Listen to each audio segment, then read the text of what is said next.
Look at this. Check, check, signal, enter a trade, boom. Again, check, check, signal, enter a trade, boom. This indicator will blow your mind. I will teach you how you can effectively use this indicator, so make sure you watch this video until the end and let's get started. Before I add the indicator, if you like my contents, please support the channel by liking the video and subscribing to my channel if you haven't subscribed yet. Alright, let's add the indicator. Here we click on indicators and we search Zurich MA Trends Breakouts. This one, which is a new indicator from Big Beluga. Alright, this is the indicator, and as you can see, it is overlaid on the price chart. This indicator has two parts. We have this line here that changes color between green and blue, and this is a Zurich moving average. Zurich moving average is a very smooth and low lag moving average that has the ability to quickly respond to the price action and trend changes, but with minimum amount of noises. The interpretation is just like any other types of moving averages. When the price is above the line, we can say that the market is trending up, and in this situation, the color of the line is green, and when the price is below the line, we can say that the market is trending down, and in this situation, the color of the line is blue. When the price is moving farther away from the moving average line, we can say that the upside momentum is strong, and when it is moving close to the line, we say that the upside momentum is weakening, which could be because of a pullback, or in another situation, after that, a reversal may happen and the price may go below the line. Similarly here, when the price is moving farther away below the moving average line, we can say that the downside momentum is strong, and when it is moving near the line, we say that the downside momentum is weakening, which can be because of a pullback or a reversal may happen and the price may go above the line. Alright, this was the first part of this indicator, and the second part is the breakout signals. The breakout signals that are happening inside the trends, and this is actually where the indicator is providing the signals. Before I explain this part, I'm proud to announce that I have published a book, The Arts of Price Action Trading, which is a complete guide to price action analysis. The link is in the description and you can get it later if you want to master price action trading. Alright, getting back to the indicator, these breakout signals are not something new or strange. They are just based on the basic concept of the market structure. Financial markets have a structure. At any given time, the market is in one of the two situations. It is either trending or not trending, and when it is trending, it is either trending up or trending down. When the market is in an uptrend, the price makes higher highs and higher lows, and when the market is in a downtrend, the price makes lower highs and lower lows. This is the structure of a downtrend and uptrend. And if you don't see this structure, it means that the market is not trending. When the market is trending, there is a concept that is related to breakouts inside the trends. It is called simply breakout or break of structure, known as BOS. Let me explain so you better understand.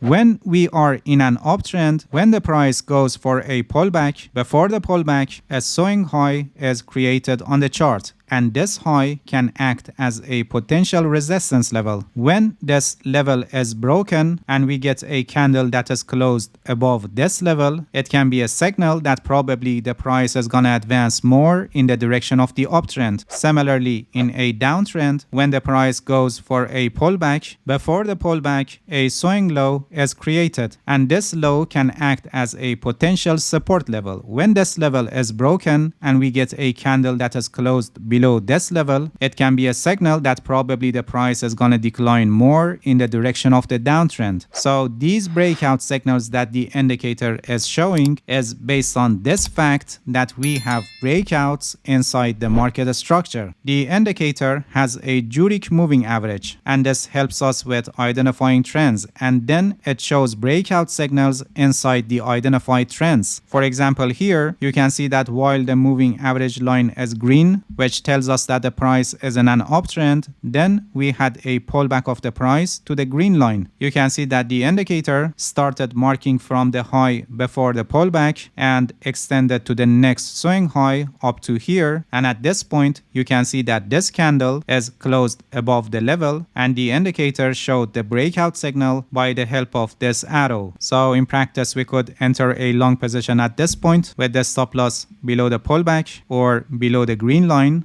if it is not far from our trade entry, and profit target at 1.5 risk to reward ratio. Again, you can see that here we had pullback of the price. The indicator marked the highs, and at this point you can see that we got a candle that is closed above this level. So the breakout here is confirmed, and we could enter a long position at this point with the stop loss below the pullback or below the green line if it is not very far from our trade entry, and profit target at 1.5 risk to reward ratio. After this trade, you can see that again we got a pullback of the price to the green line, but the price didn't return and breaking the high before the pullback. Instead, you can see that the price was playing around the line and then it went below the line. And from here, you can see that the color of the line became blue, telling us that we are in a downtrend now and we're going to take downside breakout signals. Here, you can see that we had pullback of the price to the line. The low before the pullback is marked and extended to the next low here up to here, and at this point you can see that the line is broken. We got a candle that is closed below this level, so in practice we could enter a short position at this point with the stop loss above the moving average line and profit target at 1.5 risk to reward ratio. After this trade, there was another opportunity for entering a short position. You can see that we had pullback of the price. This is a support level, and you can see that it was broken here by the help of this candle. So in practice, we would enter a short position at this point with the stop loss above the pullback and profit target at 1.5 risk to reward ratio. And until now, the price is here and not known yet if this position will be profitable or not. If this is just a pullback, after that we will have decline of the price, making this position profitable. But please pay attention that these signals are not 100% guaranteed signals. No, here we can have advancing of the price and end up with a losing position here. The point is that you can never avoid all of your false signals. That is not possible. With this method, you will have high probability positions because you are entering in the breakouts that are in the same direction with the current trend of the market. But this doesn't mean you will not encounter false signals. Losing positions are always part of the game, and you need to manage your risk properly so you can minimize the effect of your losing positions. There is a risk management strategy that is called 1% rule, and it is one of the best risk management strategies that you can use. I have a complete guide on this. The link is also placed in the description, and I highly recommend you to watch it now, because without a proper risk management, you cannot become a consistently profitable trader. Alright, that's it. Thank you for watching this video. If you have any questions, feel free to ask and leave a comment for me. I'll answer your questions as soon as possible. If you haven't subscribed to my channel, please subscribe and hit the bell so you get the notifications of my new videos. See you guys in next video, and good luck with your trading.